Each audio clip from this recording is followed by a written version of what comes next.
Assalamualaikum warahmatullahi wabarakatuh. Kembali lagi di channel Tapaks Tanpa Jejak. Saya Jupri Risnaldi dan ditemani Aji, partner saya seperti biasa. Gimana kabarnya Aji, sehat?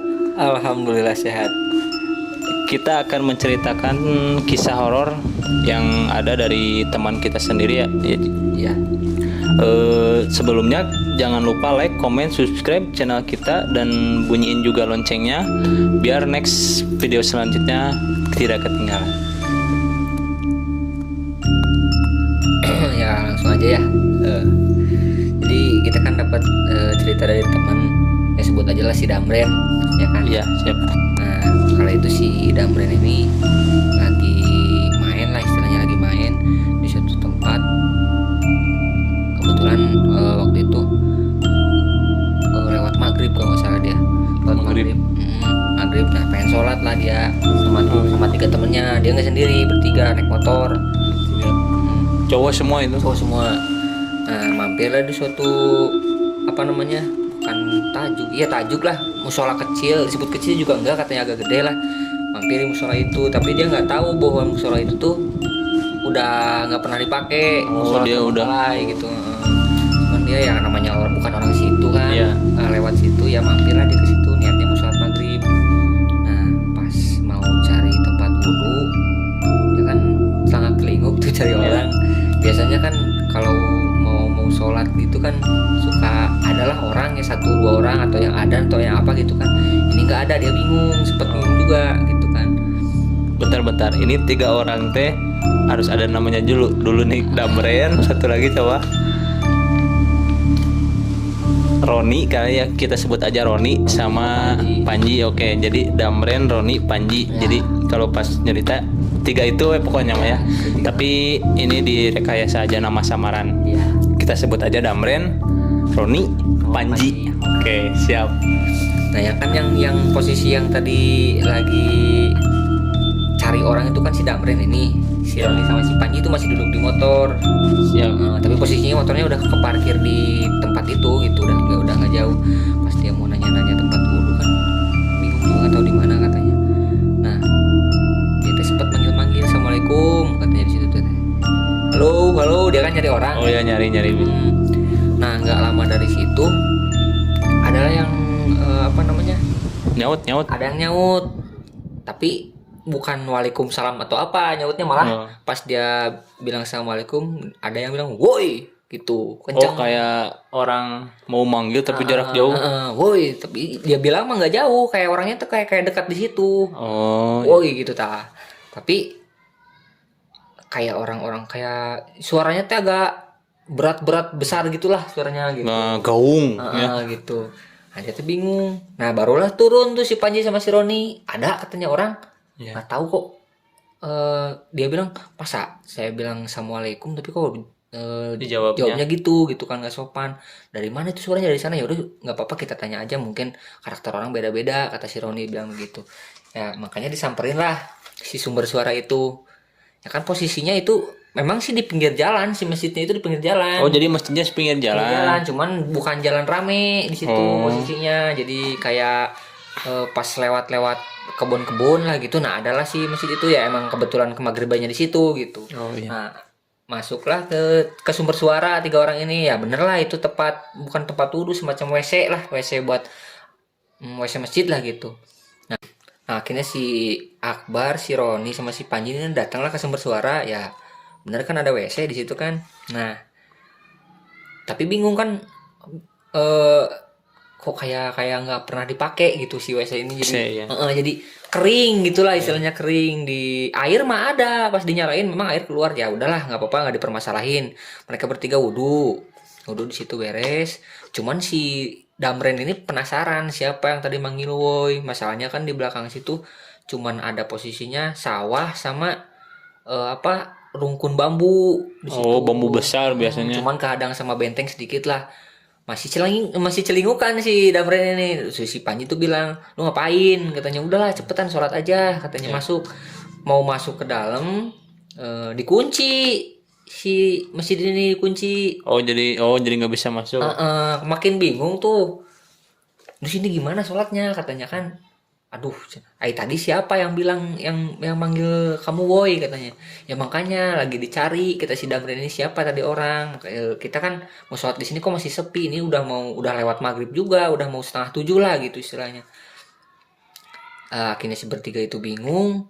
Nah, si Roni kan posisinya duduk ngadepnya kan ini di depan jalan kan, di Ya, depan. ya. Nah, si masjid ini kan madepnya memang ke jalan. Nah, si tempat yang barusan mereka bertiga wudhu di belakang Oh, masjid. ya.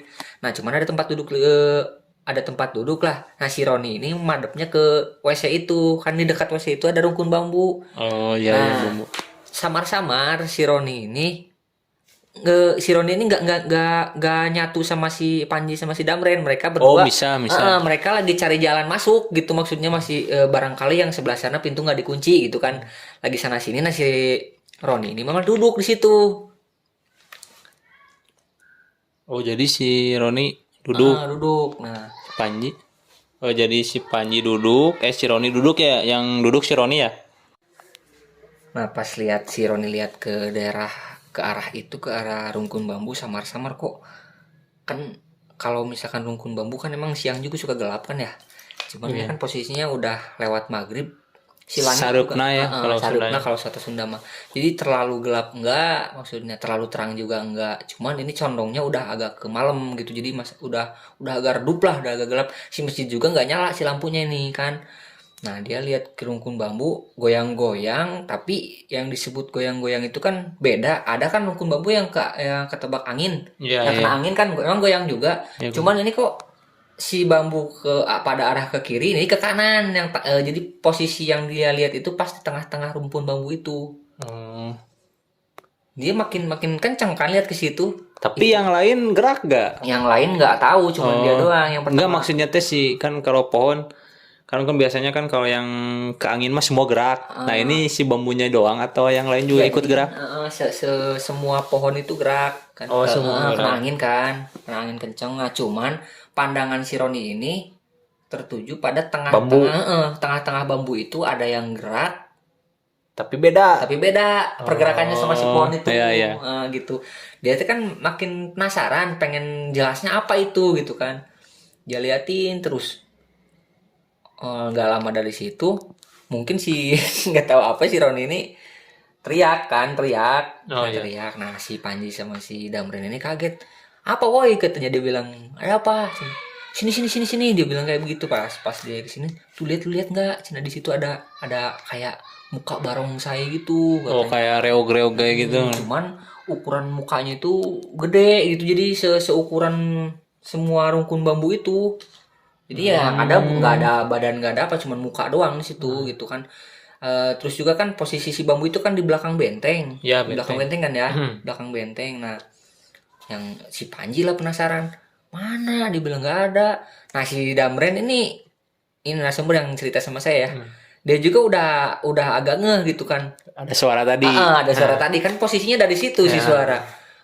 Sampai merinding. Saya juga dengar ya, merinding gini. Ya gitu kan. Si Damren itu, jangan-jangan kata si Damren itu. Dia nggak banyak bahas, udah kita cari masjid yang lain aja, kata si Damren ini. Tapi si Panji ini Penasaran. udah tanggung ini, udah mau habis maghrib nanti, cina udah di sini aja. Cari aja nih, masa nggak ada orang kesini. Nah, si Roni ini apa namanya? Pulang lagi, kata orang Sunda mah celetuk lah bilang gitu. Oh, Lu masa iya. nggak ngeh sih gitu Iya. kan. Ini masjid kalau normal nggak kayak gini, dia bilang. Ini kan udah lewat, udah sebelum maghrib juga biasanya kalau masjid normal udah ada orang minimal, lampu nyala. Ini udah enggak. Ini kan masih gelap kayak gini. Gitu. Ngapain menungguin di sini? Dia bilang si Roni ini udah emang bener-bener udah nggak betah di situ. Si Damren juga sama gitu. Nah, gitu sih keadaan si Roni udah nggak betah di situ. Si Damren juga udah ngerasain emang Aneh. Jadi ngehnya dari dari suara yang pertama. Justru dia juga paling ngehan si Panji ini yang ngotot gitu kan. Ya emang nggak tahu, emang dasarnya penasaran juga mungkin si Panji ya kan. Nah, lama-lama si Roni nunjuk lagi. Lihat katanya tuh, lu lihat nggak, cina gak ada gigi, kata dia. Mana, kata si Damren. Oh iya, katanya. Si Panji ini tetap kekeh ngotot dia mah. Nggak ada apa-apa, lu masih percaya aja kayak ginian, dia bilang. di zaman sekarang Zaman sebenarnya. sekarang emang dia dari dulu juga katanya nggak pernah Percaya. ya, bukan cuma nggak percaya, nggak pernah lihat hal-hal kayak begituan gitu. Malah si Panji ini ngedeketin lah dia ke arah Bambu. situ, arah bambu. Mana sih si Damren ini udah bilang, Ji lu jangan kayak gitu, katanya udah pulang lagi sini, ini bukan tempat kamu, katanya ini kan kita tamu di sini gitu, jangan sok-sokan, dia bilang kayak gitu. Si Roni kan, iya bener lu ngapain situ ya kan. Pas udah nggak apa-apa dekat ini, dia bilang kayak begitu. Pas udah dekat di dekat benteng mana sih, cina gue nggak ngeliat apa-apaan kata dia. Pas udah deket, nah barulah jelas yang tadi dilihat Roni. Nah, yang pertama lihat lagi si Roni itu lah posisinya, aduh dia kan kayak begitu, aduh nunduk, dia nunduk. Nah pas si Damren ngeliatin si Panji, nah si reog-reog itu bangun lah dia kan, bangun diri tinggi gede. Nah si anjir merinding. Asli jauh.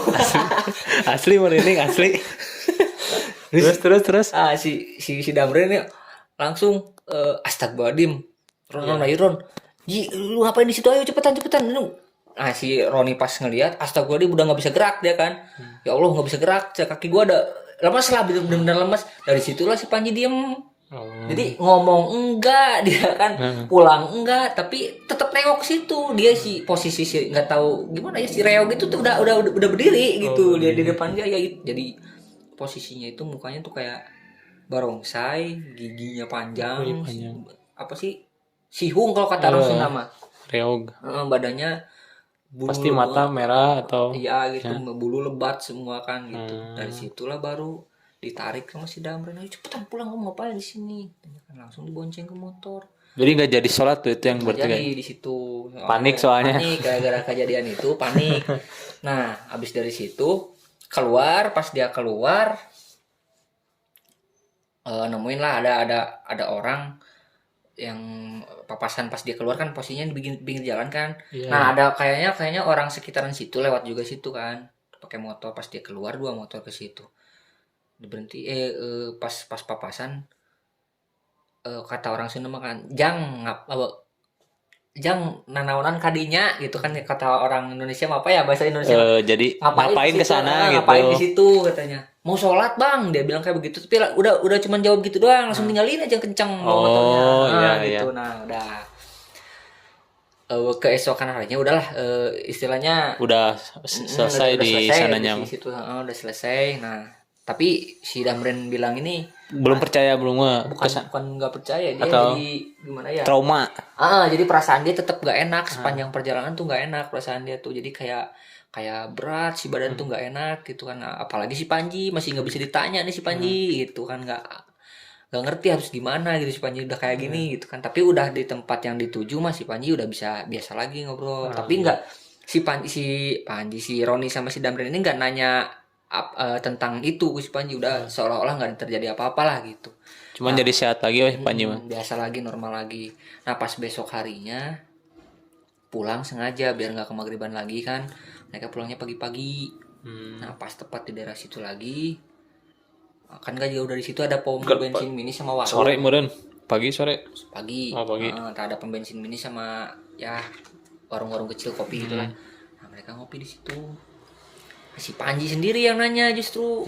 Nah, si Panji nanya, bang katanya, ya kalau kata Sunda nama di palih di itu teh aya masjid tajuk palih mana tuh, di handap palih di itu kan, emang posisinya di bawah, handap di bawah. Palih yang rada ngeloknya ya agak ke bawah gitulah. Oh eta mah cenah udah lama tara dianggo, jadi udah lama nggak dipakai. Pantesan dikunci juga ya. Oh cenah. Si Roni lah bilang itu malam wengi abi ka ditu, waktu malam saya kesana. Kata si Roni teh waktu malam saya kesana waktu maghrib. Oh iya itu udah nggak dipakai udah lama, kata si abang kata gitu. Jadi emang dulu mah cenah ge ya gara-gara sumber airnya kotor atau gimana.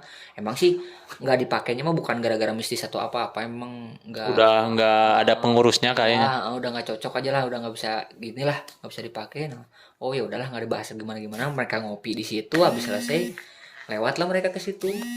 Iya lewat. Nah udah pada beres ngopi di situ kan, udahlah si Damren ngajak pulang nih, untuk takut gimana lagi di jalan, perjalanan ke jauh kata dia. Ya udahlah mereka berangkat. Pas lewat si masjid itu lagi, mereka bertiga tuh langsung lihat langsung ke sana. Oh iya benar, ternyata si masjid itu bentuknya teh nggak sebagus yang pertama mereka datangin. Jadi emang jadi udah kumuh. udah bukan kumuh lagi, udah atapnya juga udah pada runtuh gitu kan. Makanya si orang yang kemarin pas maghrib ketemu sama mereka kan bilangnya, lu ngapain kesini ya kan? Ya emang penglihatan dia normal, mungkin si masjid ini tuh udah nggak layak pakai gitu, emang udah nggak ada atapnya, udah pada runtuh gitu kan. Si orang bertiga itu mah penglihatannya ya masih bagus gitu, Iya, masih soalnya sareupna teh nya kalau di Sundannya mah sareupna mah jangan keluar. jadi pas datang maghrib lah, pas masuk waktu maghrib itu disebutnya sareupna sini di Sunda mah. Merinding asli. Asli. Merinding Gitu, asli. jadi ya habis dari situ mereka udah nggak ngomong apa-apa lagi, langsung cus pulang ke rumah masing-masing ya, gitu. Tapi emang ada ya kalau misalkan pengalaman misalkan di masjid gitu ya, kan itu kan tempat maksudnya teh beribadah gitu. Cuman tapi ada juga sih ya. Ada juga emang ya, namanya bangunan nggak kepake kan, apalagi itu posisinya kan deket rumpun bambu gitu kan. Tapi kalau kayak reog-reog gitu apa sih? Go gembel ya. Kalau gobel mah karena malam-malam teh sarepna gitu kan. Maghrib. Ya kebetulan mereka kan bukan orang situ, lewat situ juga gitu kan. Jadi mana ya? Mistis juga. Mistis, benar-benar mistis. Jadi emang sih yang ditekankan di tapak itu, kita tuh selalu kalau kemanapun lah kita harus ada tata krama juga lah.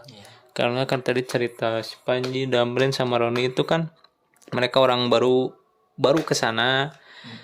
Istilahnya kalau di Sunda mah cologog. Jadi tata krama harus sopan. Ya. Terkadang kalau sopan juga kalau emang si goibnya usil mah pasti juga ya. Itu juga kan emang udah usil pertamanya bilang pas assalamualaikum kan dia udah jawab boy dia bilang.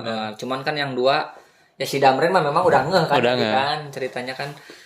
Nah si Panji ini yang nyolot emang kekeh belum gitu. percaya. Apalagi si Roni udah lihat duluan kan, tapi tetap aja kan dia bilang padahal si Roni udah bilang lu nggak sadar dari tadi harusnya maghrib tuh kan di sini udah pada banyak orang gitu, ini kan udah lewat maghrib nggak ada orang satu pun, harusnya lu sadar, dia kan bilang kayak gitu. Tapi kan si Panji tetap aja kekeh dia. Emang luar biasa juga sih cerita dari teman Aji ini, sebut saja Damren ya, itu nama samaran. Soalnya orangnya nggak mau dipublis juga sih, takutnya kan. Memang lokasinya pokoknya ada di Jawa Barat aja, lokasi di Jawa Barat. Kita juga nggak mau nyebut tempatnya, kita tahu sebenarnya sih tempatnya juga, soalnya pernah kelewatan juga ya. Ini tahu juga, tapi kita nggak ngerasain ya. Cuman kan kalau kita juga pas ngelewat ke sana juga luar biasa sih, emang udah kumuh. Makanya itu bentuknya emang jalan ke sana kan perkebunan semua, perkebunan. Sebut hutan mah bukan sih, cuman perkebunan, banyak perkebunan warga kampung gitu, maksudnya kampung. Posisi itulah yang paling gitu. Sebenarnya nggak terlalu serem juga sih kalau dilihat-lihat sih posisi itu mah, kalau dilihat kasat mata biasa gitu. Posisinya samping jalan juga ya. Iya, samping jalan. Cuman kalau malam emang gelap, nggak ada penerangan. Itu makan. Bisa ada dari lampu-lampu rumah juga nyala ke jalan. Jadi kita inti dari kisah ini mungkin kita nggak mengada-ngada, kita ada temennya juga. Cuman kalau ada yang mau percaya atau enggak itu yang berpihak penonton. Kita hanya menceritakan bahwasanya kemanapun kita pergi haruslah ada tata krama yang baik. Contoh di video sebelumnya di Galunggung juga, di setiap gunung kita harus tata krama dengan baik supaya kita diselamatkan dan dijauhkan dari hal yang tidak baik. Cuman percaya aja bahwa kita hidup itu tidak sendirian, ada juga makhluk-makhluk yang lain. Next begitu jauh, Ya, kita akan bahas lagi yang lain. Dan kalau ada cerita-cerita yang lain, ada kirim aja di email aja ya, di email kita atau pribadi lah, nanti pribadi saya Julpi atau juga Aji, email aja, kita akan ceritain sebisa kita. Mungkin yes. Segitu dulu cerita yang kita kali ini yang kita ceritakan. Tunggu next videonya. Bye bye.